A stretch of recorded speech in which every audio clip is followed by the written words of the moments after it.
People of all ages make small financial transactions every day that have an impact on their lives. Older people with mild cognitive impairment may be vulnerable in such situations to being taken advantage of. Social vulnerability is the term for impairment in social interactions. In the following scenario, we see a scene where an older man has trouble getting money from an ATM machine. In this social situation, we see social vulnerability in action.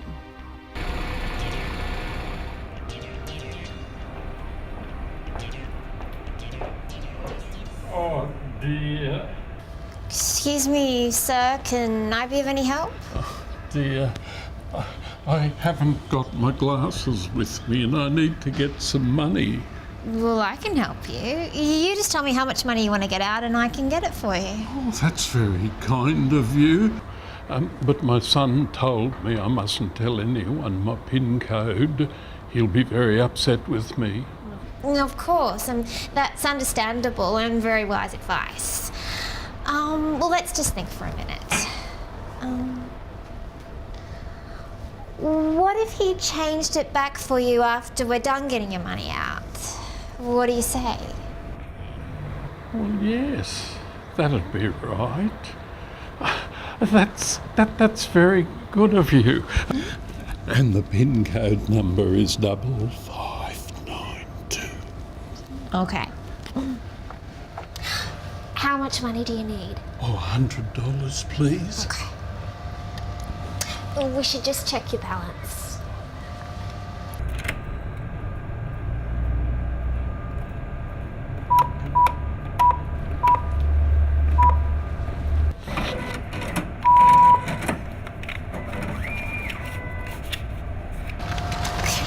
Here's your card. Oh.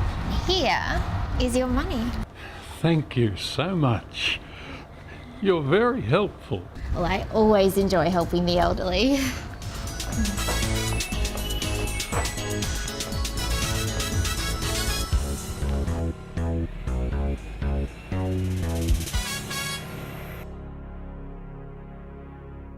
Donna, as a clinician, what can you take away from this scenario? Well, sadly, there's no shortage of situations where unsuspecting victims are targeted for money. And while people of all ages can fall victim to these tactics, older people tend to be seen as lucrative and easy targets. Many of these people have gathered wealth for their retirement. Home ownership tends to be high among this group.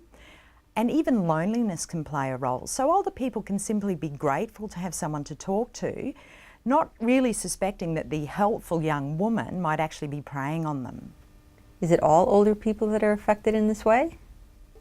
No, look, fortunately, healthy older people, so that is people without memory problems or dementia, are often wiser in avoiding being taken advantage of than younger people who have less life experience.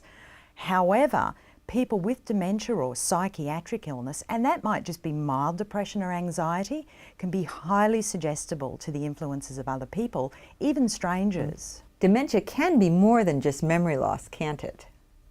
Absolutely.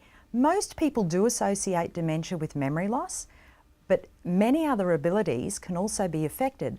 Things like judgment, decision-making, social reasoning. And this means that many people with dementia not only have difficulty remembering financial information, but also with things like judging risk and detecting deceit. And this can make them particularly vulnerable to abuse and exploitation. In our research, we refer to this tendency as social vulnerability. You mentioned social vulnerability. How can you go about measuring that? As a clinician, I'm often asked for an opinion on whether or not someone is able to manage their finances or live independently. And in making these judgments, it can often be very difficult to determine how likely that person is in everyday situations to fall for these various forms of deception and financial exploitation. To this end, my colleagues and I have actually developed the Social Vulnerability Scale, or SVS, and the SVS is a brief 15-item questionnaire which is completed by a relative or friend, so someone who knows the person quite well.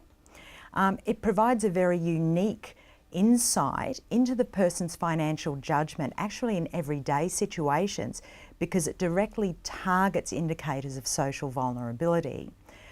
For example, how prone the person might be to handing over money to strangers, or how likely they are to give out personal information. So as part of a broader clinical assessment, the SVS can help us to identify people who might be particularly vulnerable to things like these financial scams and therefore in need of further assessment and possible protection. Donna, in the situation where a person doesn't have family, who else could complete the scale? It's a good question, because the reason we ask someone else to complete the scale is because often people who have dementia or memory problems have a lot of difficulty accurately reporting on their own functioning. So that's why we look for a family member, and not all older people have a family member close by. So even someone like a friend, a neighbour, someone who goes to church with them, who knows them well, even their GP can often be very well placed to provide quite good information in that respect. Family members are often the people that commit financial abuse, so they would also be the same people potentially that we would ask to complete the scale. So if we suspected that there was a family member who was perhaps abusing a parent or a relative, we would probably look at giving that scale to other people as well. We may still give it to them, but we would be somewhat concerned as to how accurate those responses would be. So I think the trick is to seek information from multiple sources. Regarding this scenario, do you have any other thoughts about social vulnerability? I think it's important for people to keep in mind is that it's not just because a person is old that they're automatically vulnerable, but there are certain neurocognitive conditions or dementias, memory problems that we need to be alert to. We need to be looking for those things in people because they're the factors that can make them vulnerable, not just being old.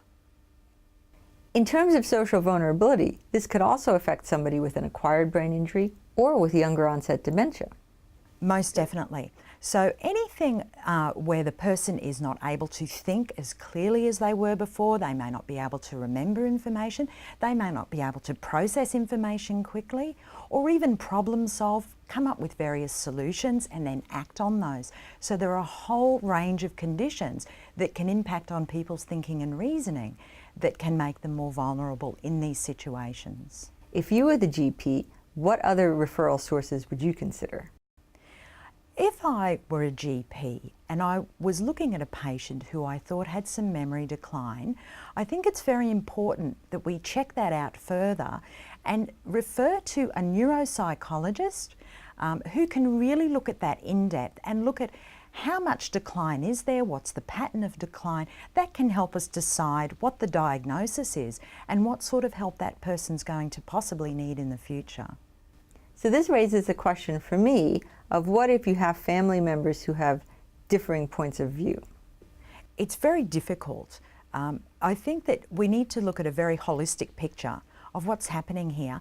And one of the things that we do in the clinical environment is we seek multidisciplinary input. So we're looking at assessing the family situation. We seek the input of the social worker, the medical staff who talk to the patient, who are more familiar with the family. We seek information from them and we meet together and we discuss it in quite great detail. In looking at this scenario, what is the take-home message? I think the take-home message is the fact that dementia is a progressive condition has particular implications for financial management and independence in later life. A greater awareness of dementia and its impact on people's everyday decision making can help us to prevent older people from losing their money and ultimately their sense of security. Thanks, Donna.